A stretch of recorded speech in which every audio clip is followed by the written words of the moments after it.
会不会？对方实在是猪头，对不对？对方拢在欺负咱家己，两边拢安尼想的时阵，其实不一定是向对向唔对，不过两边拢认为是对方的唔对。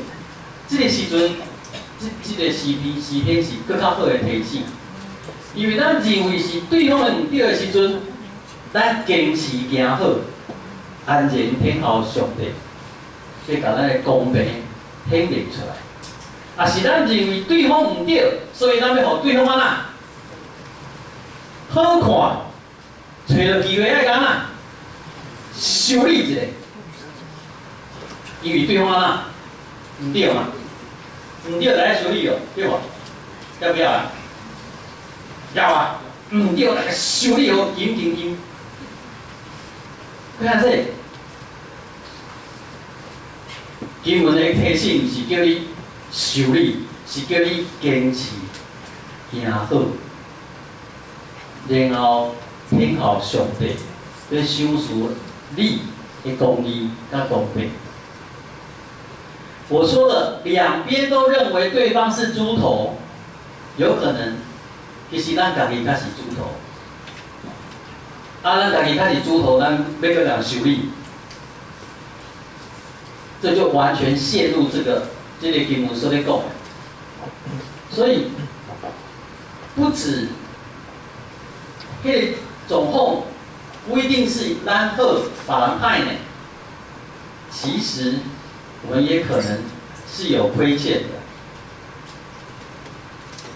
如果是咱是惊好，别人惊歹，咱受委屈，都需要安尼做的，都需要坚持行好，安全伫上帝面头前挺好。何况是咱也有可能是错的，然后别人无公平的对待咱，别人更较歹，互咱受委屈，我们是不是更应该要小心？唔通继续搁行歹，用歹来回应。这是我今日要讲这段经文，讲我这艰苦，因为我就是迄个常常，是实安长老师讲迄常常，伊讲受气我就是迄个常常会去怨妒，会去受气，会去用歹来回应别人害的啦，你没看我讲的很难过吗？有没有听起来很难过？哇，讲袂落去做牧师这一点最难过了，但是讲家己做袂到的代志要甲你讲咱亲像我有做对啊，也希望会友去兄弟姊妹当对这个经文得到好的帮助真是的我阁做袂到。